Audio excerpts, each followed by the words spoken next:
One में स्थित एक जलाशय में मछलियां, केकड़े, मेढक और नाना प्रकार के जीव जंतु रहा करते थे। तालाब के किनारे एक बूढ़ा बगुला भी रहा करता था। बूढ़ा बगुला भोजन के लिए तालाब की मछलियों पर निर्भर था। वो दिन भर तालाब किनारे घात लगाए बैठा रहता।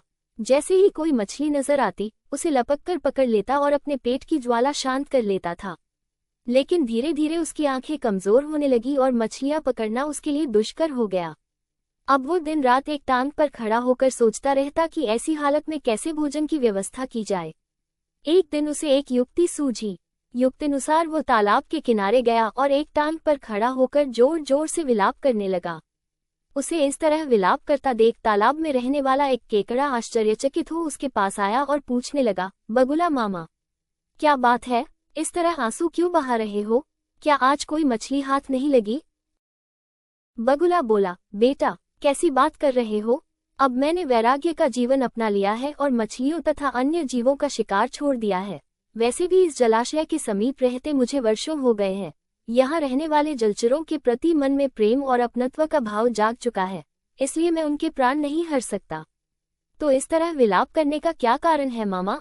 केकड़े ने उत्सुकतावश पूछा। मैं तो इस तालाब में रहने वाले अपने भाई बंधुओं के लिए विलाप कर रहा हूँ। आज ही एक जाने माने ज्योतिष को मैंने ये भविष्यवाणी करते सुना कि इस क्षेत्र में 12 वर्षों के लिए अकाल पड़ेगा।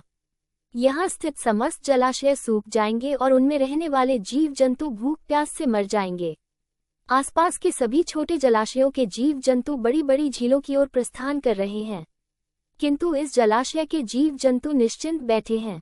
इस जलाशय का जलस्तर अत्यंत कम है, सूखा पड़ने पर ये अतिशीघ्र सूख जाएगा। यहाँ के रहवासी सभी जलचर मारे जाएंगे। यही सोच सोचकर मेरे आंसू नहीं थम रहे हैं। बगुले की बात सुनकर केकड़ा तुरंत तालाब में रहने वाली मछलियों और अन्य जलचरों के पास गया और उन्हें बगुले की अकाल संबंधी बात बता दी।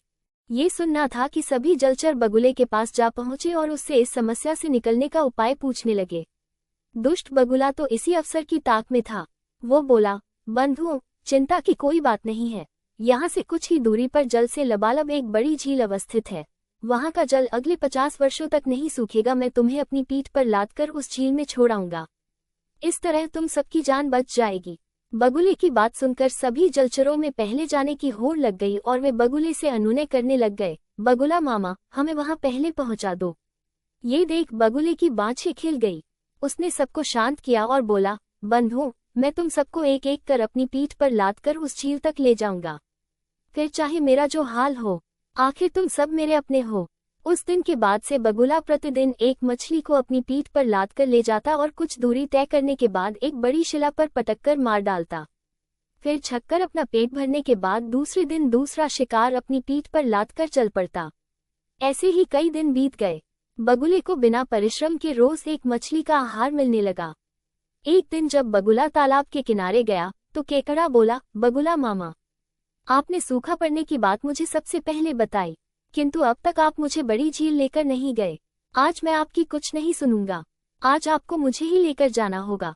बगुला भी रोज मछली खाकर ऊब चुका था। उसने सोचा कि क्यों न आज केकड़े को ही अपना आहार बनाया जाए, और वो केकड़े को अपनी गर्दन पर बैठाकर उड़ने लगा। कुछ दूर जाने के बाद केकड़े ने देखा कि एक बड़ी शिला के पास मछलियों की हड्डियों का अंबार लगा हुआ है। उसे संदेह हुआ कि हो न हो ये सब बगुले का ही किया धरा है। उसने बगुले से पूछा, मामा, और कितनी दूर जाना है? तुम मुझे उठाए उठाए थक गए होगे। शिला तक पहुंचने के बाद बगुले ने सोचा कि अब वास्तविकता बताने में कोई हर्ज नहीं। उसने केकड़े को सारी बात बता दी और बोला, केकड़े, ईश्वर का स्मरण कर ले। तेरा अंत समय आ चुका है। अब मैं तुझे भी इन मछलियों की तरह इस शिला पर पटककर मार दूंगा और अपना आहार बनाऊंगा। ये सुनना था कि केकड़े ने अपने नुकीले दांत बगुले की गर्दन पर गड़ा दिए। बगुले की गर्दन कट गई और वो वहीं तड़पकर मर गया। केकड़ा बगुले की कटी हुई गर्दन लेकर वापस तालाब में पहुंचा और दुष्ट बगुले की दुष्टता की कहानी सब जलचरों को बताई और बोला, अब वो दुष्ट मर चुका है। तुम सब लोग यहाँ आनंद के साथ रहो। सीख, किसी भी बात का बिना सोचे समझे विश्वास नहीं करना चाहिए। मुसीबत में धैर्य से काम लेना चाहिए। ऐसी और अधिक मनमोहक और नैतिक कहानियों के लिए लाइक, शेयर और सब्सक्राइब करना न भूलें। धन्यवाद।